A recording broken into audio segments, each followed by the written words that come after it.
A new psychological study from the National Institute of Mental Health. Just this morning, along with his longtime psychiatrist. The circle of depression is growing wider, broader. 15% of women suffer from this disorder. Affecting over 20 million Americans. Changes that have occurred in the brain. Abnormalities in the neurotransmitters. Is that a chemical imbalance? Who's got a problem? They've got a drug. 6 million American kids take prescribed medication.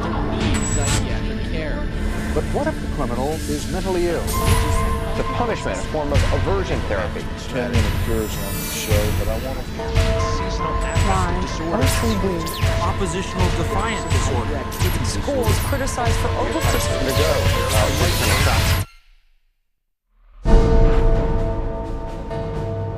Everywhere you look, there it is.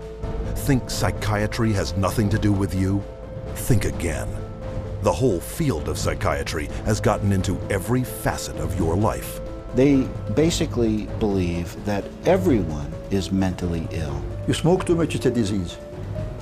You're too unhappy, it's a disease. You're too thin, it's a disease. You're too fat, it's a disease. Where are these coming from? These are coming from the minds of psychiatrists that are dreaming these things up, writing papers and getting published with their names on it, creating these new diseases. First he said that I had ADD.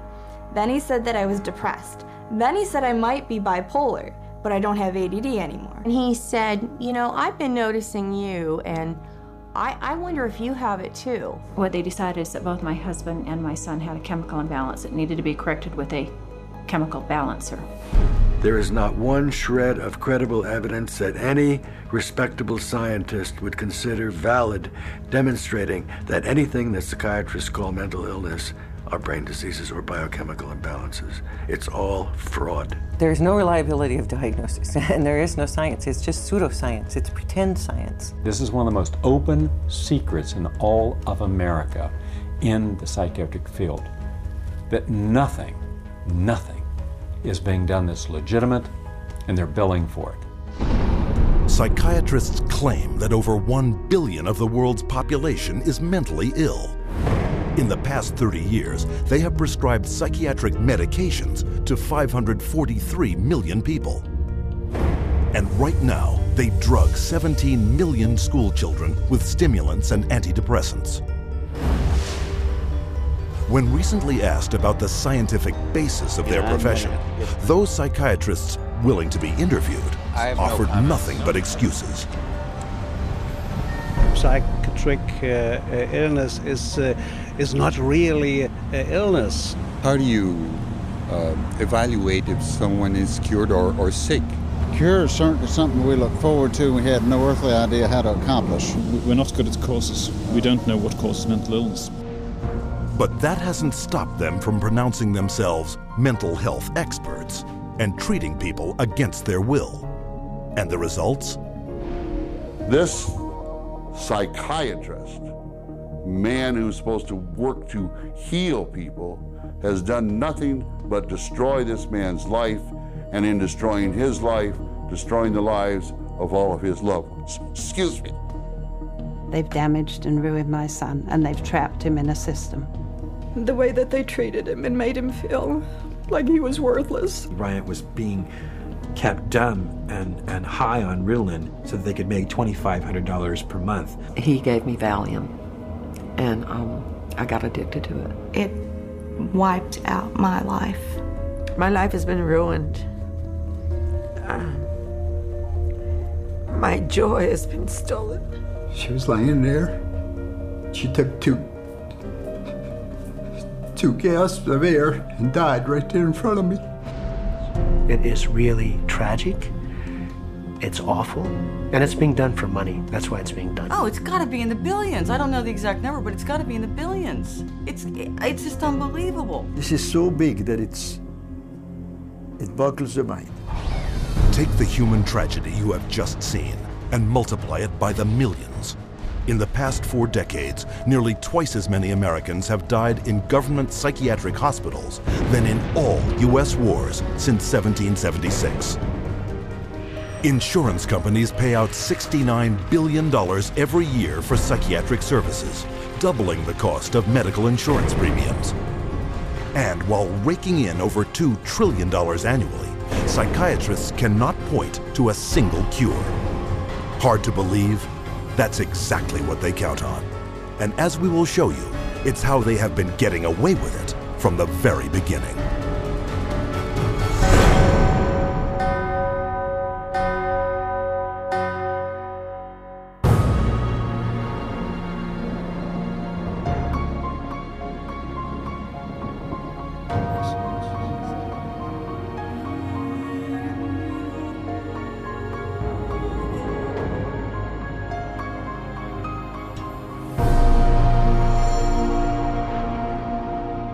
The roots of psychiatry have to do with control, power, and alienation from certain groups of people who were uncomfortable to be around. They were locked up in these places to get them out of the way. The history of psychiatry, I think, really is related to institutions. Bethlehem Royal Hospital in London was one of the world's first psychiatric institutions. Commonly referred to as Bedlam, the hospital was little more than a warehouse for those deemed mad. Inmates were confined to cages, closets, and animal stalls, chained to walls and flogged, while the asylum charged admission for public viewings. In the 18th century, William Batty was the first to promote that his institutions could cure the mentally ill. Batty's madhouses made him one of the richest men in England, though his treatments were every bit as inhumane as those practiced in Bedlam, with not a single patient cured. His financial success triggered a boom in the asylum business and an opportunity for psychiatrists to cash in on this new growth industry. This was an era where, on both sides of the Atlantic, specialized institutions for the mentally ill are beginning to be built in large numbers. Those institutions date back certainly to the beginning of the 18th century, and in a few cases even earlier than that. But the explosive growth of an asylum sector, of asylumdom, as some historians have called it, is very much a 19th century phenomenon. It's that period when the state is persuaded to invest tax dollars in building these places. But while those who ran the institutions were getting rich, psychiatrists yet lacked the credibility to maximize their cash flow. In order to justify their profession, they needed to come up with these biological solutions, or they didn't have any profession. The only way for them to solve that was to attempt to start believing that these people that were suffering from emotional disorders was from a biological basis. Whatever was done to make this person more manageable would be simply called a treatment. And the sad reality is that many of these so-called treatments were, in essence, torture. The near-drowning devices that were developed in this period, for example, must have been appallingly frightening. For example, one device involved putting the patient into a coffin, closing the lid, and dumping it into a bath of water, and then opening it up and trying to revive the patient. There were a range of these things, and the mortality rate was very, very high. Psychiatrists next sought to give credence to their practices by cloaking them in the language of medicine. This repackaging of treatment became known as the medical model. Somebody who's really hyper and manic, if you're wrapped up in a cold sheet and dunked into some water, you're going to quit acting manic because that's a punishing treatment. But as soon as the symptoms started to go away, they started to believe that somehow by wrapping them up and dunking them in cold water, it was draining the toxics out of their body. So they built the medical model around that. Pushing the biological theory of mental illness a step further, an American, Benjamin Rush, put forth the idea that insanity was caused by too much blood in the head. The cure? Remove the blood by any means possible. Restraint, cold water, bleeding, even terror. And with that, a new medical model was created. Benjamin Rush was probably the most famous American physician of the Revolutionary era. Rush was known as the master bleeder. He bled his patients for madness. He also invented something called the tranquilizer. It's a chair that looks a little bit like an electric chair. The patient was confined in this apparatus sometimes with cold water applied to his or her head, for some hours at a time, and Rush announces in a letter that he's invented this new contraption and dubbed it the tranquilizer. Rush's often lethal procedures were detailed in his 1812 textbook, which remained psychiatry's authoritative source for the next 70 years. He was so revered that in 1965, Rush was enshrined as the father of American psychiatry on the seal of the American Psychiatric Association. As the 1800s wore on, psychiatry's mounting failures at curing madness threatened their financial bottom line, forcing them to invent new medical models. The cures promised were not delivered. So by the 1860s and 70s, a growing mood of pessimism was covering Europe and North America, that effectively the new institutions were ever growing in size, but not growing in their effectiveness. The 20th century brought more medical models. American psychiatrist Henry Cotton mutilated his patients by removing their body parts, declaring this a breakthrough in the treatment of mental illness. The earliest target was the teeth and then the tonsils and the sinuses.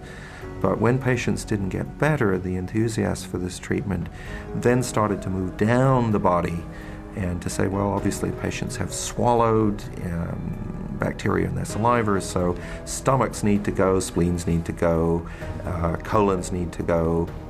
As public outcry escalated over torture and maiming of patients, psychiatrists would invent new methods, each one hailed as the miracle cure. But each one was ultimately proven no more effective nor less brutal than the last. This is a history of psychiatry, more or less, to damage the patient. I mean, this is a version of the original model, which was to chain them like animals.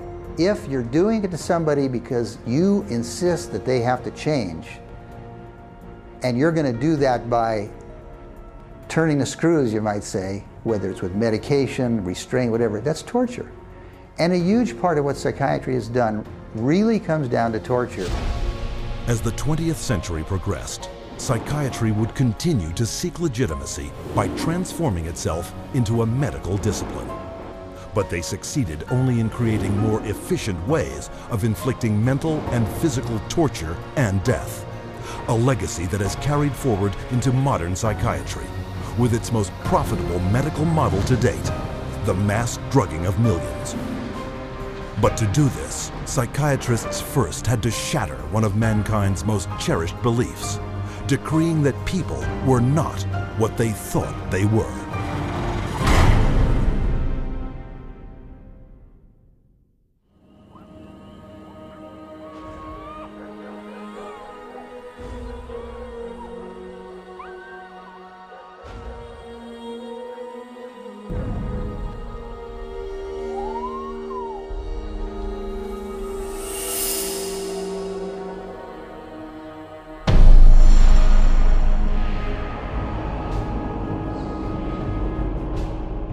Leipzig University, Germany, 1879. Professor Wilhelm Wundt experiments on the human senses. Wundt declares man's thoughts, personality, and behavior are nothing more than chemical reactions in the brain. Wundt became frustrated with his inability to change behavior because he was dealing with the original, psychology. That's the psyche, that's the soul.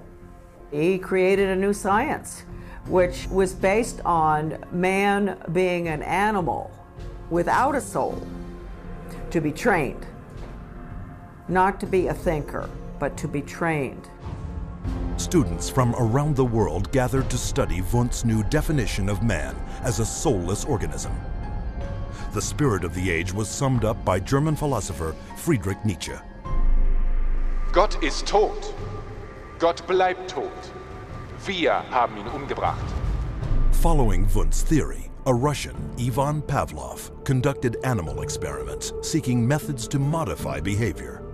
Pavlov studied in Wilhelm Wundt's laboratory in Leipzig, Germany, in the late 1800s. And he experimented with dogs, with electrodes and stimulus response, denying privileges to